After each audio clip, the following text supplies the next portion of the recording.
Glória a Deus, a paz de Deus, igreja. Como é maravilhoso nós estamos na casa do Senhor. Há uma unção tão gloriosa nesse lugar. E eu creio que aí no seu lar também, o Senhor tem derramado da unção dele. Você tem ouvido a voz do Senhor através dos louvores. Deus cuida de você. Deus cuida da sua casa, da sua família, da sua entrada, da sua saída. O Senhor cuida de cada um dos seus filhos. Nós temos visto, ouvido e vivido sobre o cuidado de Deus. Amém?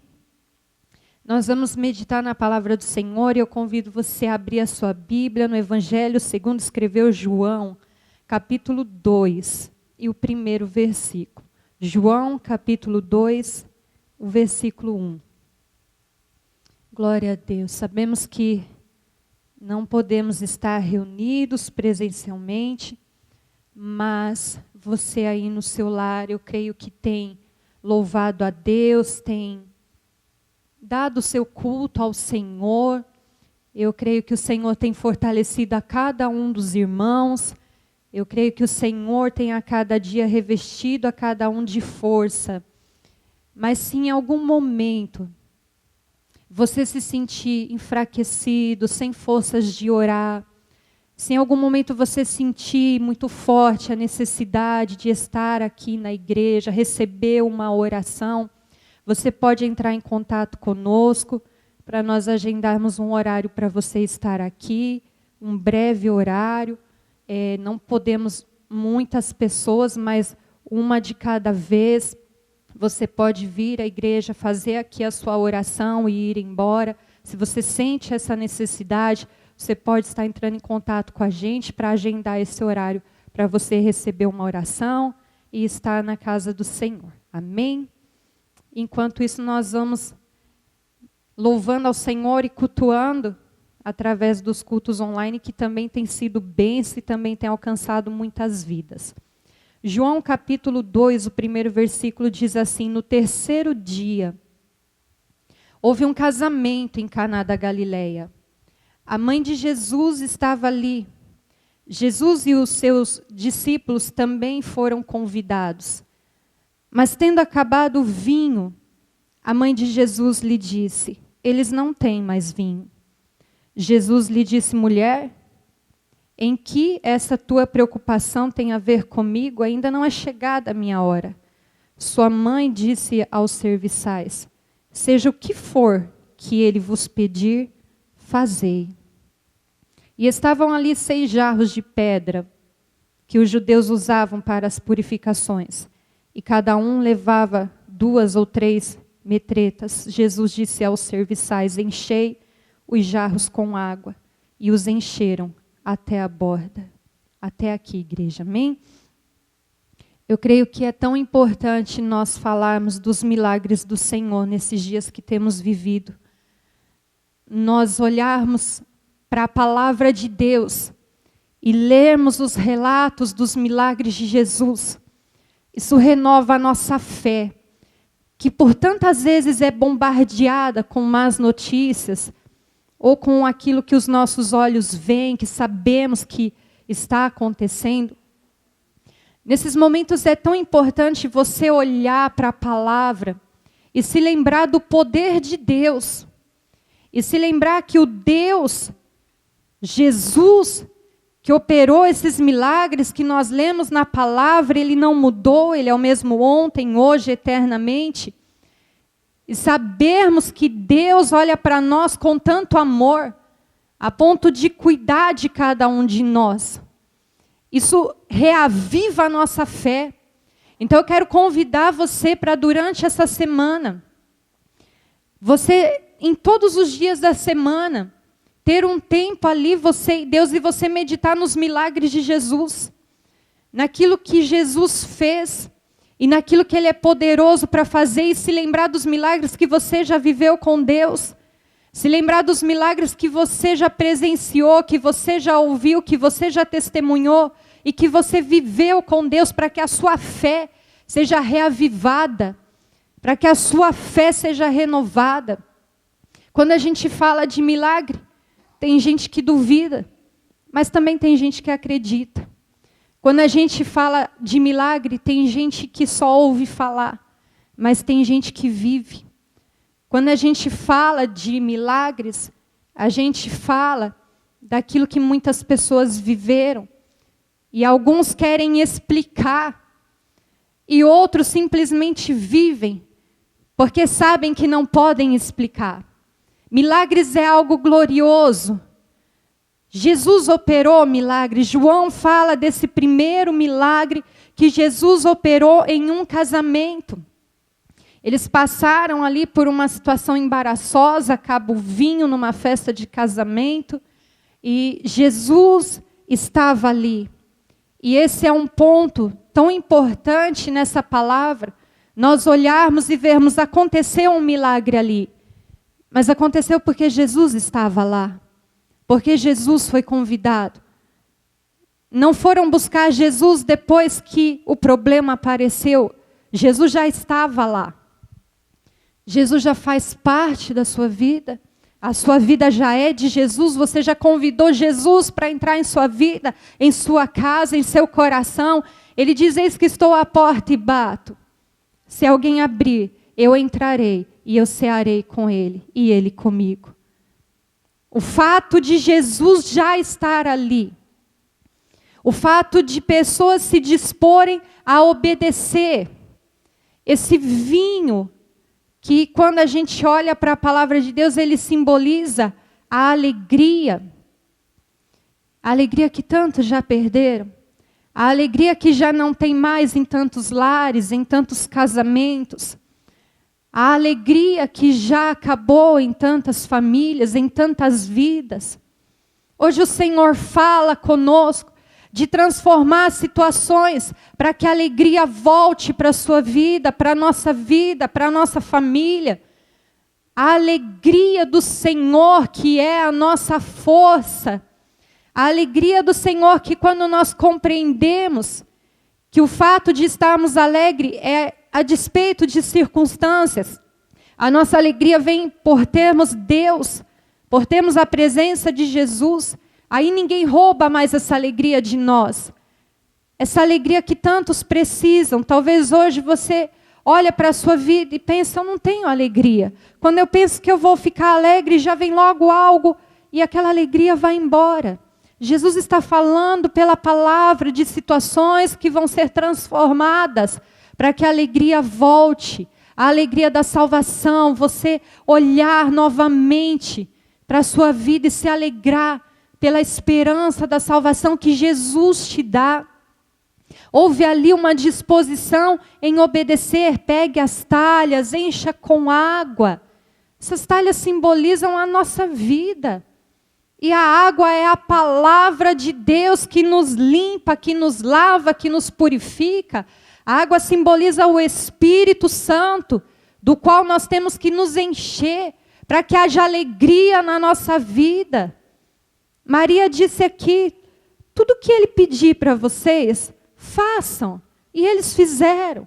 A disposição em obedecer, a disposição em não somente ouvir o que se tem que fazer, mas sim realizar aquilo, fazer aquilo. E às vezes a gente sabe o que tem que fazer para a alegria voltar na nossa vida. A gente sabe o que precisa ser feito para que situações sejam transformadas. Mas hoje o Senhor nos pergunta, há disposição em obedecer? Há disposição em fazer o que realmente precisa ser feito? Ou nós vamos só saber o que tem que fazer e não agir? Que o nosso coração seja disposto nessa noite a ouvir a palavra de Deus e viver a palavra de Deus, a meditar na palavra do Senhor e praticar a palavra do Senhor e deixar ela nos limpar e nos transformar e nos purificar. Esse vinho que foi aqui apresentado nessa história, nessa narrativa, diz que a qualidade dele era melhor do que o primeiro. E é isso que o Senhor faz na nossa vida, Ele transforma de uma maneira que quando nós olhamos para trás e nós vemos a nossa vida lá atrás, não há o que possa fazer para agradecer ao Senhor por tamanha transformação. A gente olha para como Jesus transforma a nossa vida quando obedecemos. E a gente olha lá atrás quem nós éramos e quem nós somos em Cristo. Hoje Jesus quer transformar a sua vida. O Senhor Jesus quer transformar situações. O Senhor Jesus quer transformar dentro da sua casa, nos seus relacionamentos, para que a alegria do Senhor volte, para que você seja abençoado. Tenha disposição de obedecer. João, ele vai continuar narrando aqui. Se nós formos ver os capítulos que vêm a seguir, João vai falar de tantos milagres. E nós entendemos nas narrativas de João que todos precisam de Jesus, independente de posições que possam ocupar ou ter. A Bíblia logo em seguida vai falar de um oficial do rei, que veio até Jesus, tinha ali uma posição, e ele vem até Jesus porque o seu filho está à beira da morte. E ele chega a Jesus e pede: Jesus, vamos comigo para que o meu filho viva. Meu filho está doente, está enfermo. Independente da posição que se ocupa, do dinheiro que se possa ter, de cargos que se possam ter, todos nós precisamos de Jesus, porque todos nós passamos por situações em que o dinheiro não vai resolver nada, em que a nossa posição, influência, ou com quem temos bons contatos ou não vai resolver nada. Um oficial do rei foi até Jesus. Nós vemos Jairo, principal da sinagoga, indo até Jesus. Nós vemos no Antigo Testamento Naamã clamando a Deus por um milagre, apesar de sua alta posição. Então, todos nós precisamos de Jesus. E nós temos que ter essa humildade de reconhecermos o quanto precisamos dele, o quanto somos dependentes dele. E esse homem talvez quisesse ali que Jesus fosse até a casa dele, curasse o seu filho, mas Jesus olha para ele e diz assim: pode ir, o teu filho vai ficar bem, o teu filho está curado. E a Bíblia nos diz, João nos narra dizendo, ele creu e foi. Ele ouviu aquela palavra, ele creu naquela palavra e ele foi. Esse ir nos mostra o quanto ele acreditou. Que nem precisou Jesus ir com ele no caminho e ver o filho e colocar a mão sobre o filho. Ele recebeu ali uma palavra, ele creu, ele foi e o filho dele ficou bem. E quando ele pergunta para os seus empregados a que hora ele ficou bem, tal hora, ele soube que era a hora que ele estava com Jesus e que Jesus disse aquela palavra a ele. Alguém creu na palavra de Deus e viveu um milagre. Hoje o Senhor te convida, creia na palavra de Deus e viva o milagre do Senhor sobre a tua vida. O milagre do Senhor. Deus, ele é tão maravilhoso. João vai nos falar depois da multiplicação dos pães e a gente compreende que para Deus agir, não importa se há a falta, se não tem nada, ele age. Ele não precisa de nada para agir, ele é o Criador. Ele é o Senhor. Jesus multiplica ali os pães, sacia a fome, mesmo diante de tão pouco. Havia ali tão pouco. E nós vemos outras narrativas onde não havia nada. E o Senhor multiplicou e o Senhor abençoou. Porque alguém se dispôs a crer. Porque Jesus estava ali. Milagres aconteceram. A palavra do Senhor diz que não é a condição em que uma pessoa nasce que vai limitar o poder de Deus para agir e operar um milagre. João nos conta de um homem cego. E os discípulos olham para aquele homem cego e perguntam: Senhor, quem pecou? Ele ou seus pais, para que estivesse cego? E Jesus diz: nem ele, nem os pais pecaram. Mas nele vai ser manifestado o poder de Deus. Igreja, há situações que nós enfrentamos e que nós podemos crer em Jesus e buscar em Jesus e vivermos algo. E o milagre que nós vivermos fará com que o nome do Senhor seja glorificado, conhecido, exaltado. O poder de Deus se aperfeiçoa em nós quando estamos fracos, dependentes, entregues ao Senhor. O poder de Deus se aperfeiçoa em toda a nossa fraqueza. Ele age em nós, através de nós. Ele opera milagres, Ele opera maravilhas. Para que o nome dEle seja conhecido, para que o nome dEle seja glorificado, exaltado. Para que todos saibam que há um Deus. Não foi aquela condição, mas se ele tivesse ficado cego depois, não, ele nasceu cego, então é mais difícil. Não, para o Senhor, não, isso não é uma barreira. Não há o que possa impedir Jesus de agir na vida de alguém, algo que nós olhamos e falamos assim, ai Senhor, esse aqui está bem difícil, esse aqui talvez nem o Senhor. Não existe, porque para Deus nada é impossível. Depois viram aquele que era cego enxergando, e alguém diz, mas esse aí não é aquele que mendigava, que era cego? E alguém responde, não, só parece com ele, mas não é ele. E ele diz, não, sou eu mesmo, eu mesmo. Eu sei que eu era cego, mas o homem chamado Jesus me curou. Igreja, a ponto das pessoas olharem um milagre tão lindo, e ficarem se questionando, mas será que é ele mesmo? Tamanha foi a transformação, tamanho foi o milagre que Jesus operou ali. Como Jesus pode hoje operar milagres na sua vida. E as pessoas vão dizer, mas será que é ele mesmo? Sim, sou eu mesmo, a alegria voltou para a minha vida. Eu fui curado, eu fui restaurado. Eu tenho a alegria da salvação, eu encontrei Jesus, a minha vida foi transformada. Deus está trabalhando em mim, Deus está agindo em minha vida, em minha família. Quantos testemunhos nós ouvimos de lares que estavam destruídos e alguém sabia da situação, e depois essa mesma pessoa chega e fala, mas é a mesma família? Sim, é a mesma família, mas é a família que teve um encontro com Jesus, é a família que encontrou a salvação em Deus, que se deixou ser lavado pela palavra, que se dispôs a obedecer ao Senhor. Nem mesmo a morte limita o poder de Deus. João vai nos falar de Lázaro morto há 4 dias. E Jesus chega e pede, removam essa pedra. Jesus chama Lázaro pelo nome. Ele vem para fora, ele revive, ele ressuscita.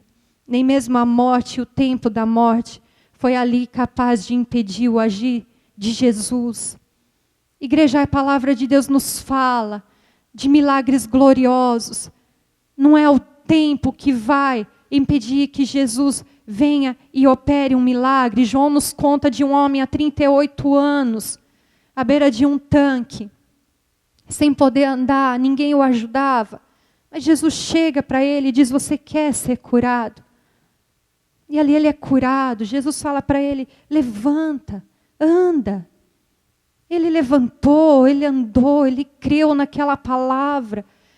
Hoje o Senhor nos diz, igreja, quantas coisas gloriosas podem acontecer quando nós cremos no poder de Deus e quando nos dispomos a receber do Senhor a graça, deixamos o nosso orgulho de lado, o achar que nós conseguimos resolver tudo, nós deixamos isso de lado, vamos até Jesus e reconhecemos, Senhor, eu preciso de Ti.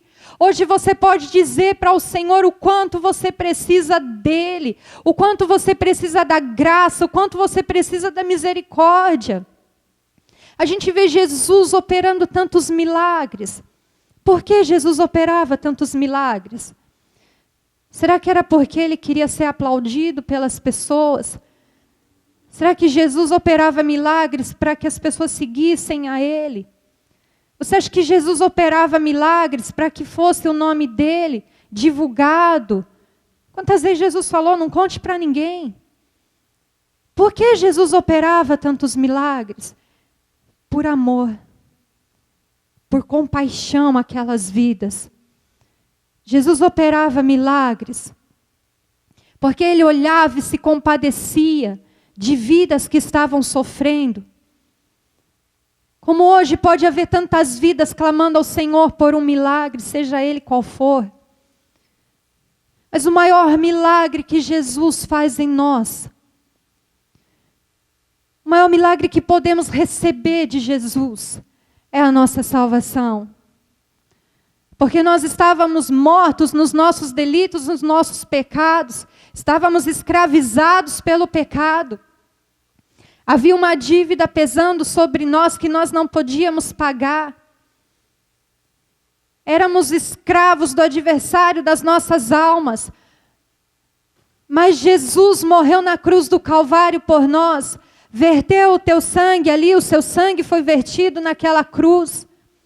Para que nós tivéssemos a vida eterna e a esperança da salvação. Se hoje vamos participar da Santa Ceia do Senhor e vamos nos lembrar daquele sacrifício na cruz do Calvário, temos que nos lembrar que é por esse sacrifício que nós temos vida, que nós temos o perdão de Deus, a graça de Deus, a misericórdia de Deus. Esse é o maior milagre que podemos receber, porque de que adianta Jesus curar fisicamente e não termos a vida eterna?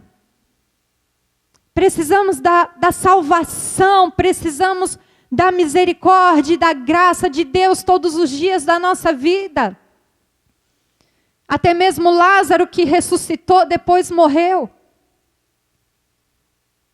Nós precisamos de Jesus a cada dia, e a cada dia Ele opera milagres em nossa vida.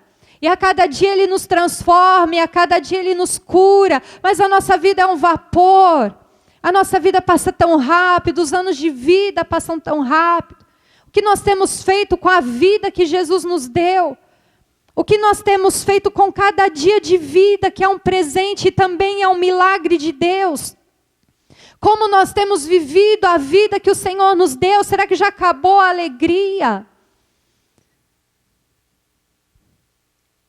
Hoje, você acordar, respirar, é um grande milagre que você recebeu do Senhor. E nós precisamos aprender a ser gratos a Deus.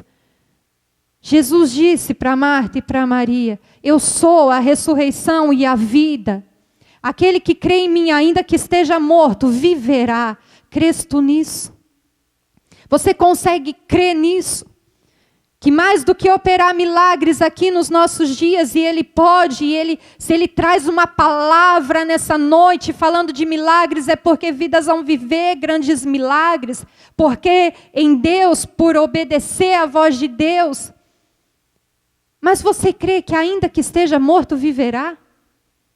A vida eterna com Deus, a salvação que o Senhor tem para nós. Então, se você crê, você vai agradecer a Deus de todo o coração. E quando você participar da Santa Ceia do Senhor, você vai ter uma gratidão tão grande, porque você vai reconhecer que por você mesmo, você jamais conseguiria ser salvo. E você vai se lembrar de toda a graça que tem sido derramada dia após dia, manhã a cada manhã. As misericórdias do Senhor são a causa de não sermos consumidos. Elas se renovam a cada manhã. Grande é a tua fidelidade, ó Deus. Hoje você pode dizer que viveu um milagre porque você acordou, levantou, a graça do Senhor está sobre a sua vida. Amanhã você vai viver esse milagre, a graça do Senhor vai estar sobre a sua vida. Não tem o que nós possamos fazer, igreja, para agradecer a Deus. Então, que você dê ao Senhor a sua adoração, que você dê ao Senhor, cada dia da sua vida você consagre a Deus e viva a vida que Deus tem para você. Uma vida com alegria, uma vida onde as talhas estão ali cheias da água, a sua vida está cheia do Espírito Santo. O Senhor quer te encher nessa noite da presença de Deus, da presença do Espírito Santo, para que a alegria do Senhor continue sendo a sua força. Amém? Glória a Deus. Que Deus te abençoe e que Deus te guarde. A paz do Senhor Jesus Cristo. Sou o Bispo Lenilson aqui da Igreja GEDEC. Nós estamos situados aqui na rua Conselheiro Saraiva 26, aqui no Jaguaribe. Queremos agradecer a você, a sua família, que tem nos permitido entrar aí no seu lar através dos cultos online que estamos fazendo. É uma honra para nós podermos compartilhar junto com você esta alegria de levar o Evangelho e saber que do outro lado você aí está se sentindo bem, está sendo aí tocado pelas palavras da ministração, através do louvor. E nós vamos deixar também os nossos contatos aí embaixo Você que precisa de oração, você que precisa de ajuda espiritual, você que está precisando também de ajuda na obra social. Nós estamos aí, tem os nossos telefones embaixo, você pode ligar para nós, nós vamos estar indo até você, ajudando, orando, temos uma equipe de intercessão aqui da igreja e será uma alegria e o nome do Senhor será glorificado com certeza. Esse é o nosso objetivo, levar as boas novas de Cristo. Um grande abraço e que Deus te abençoe.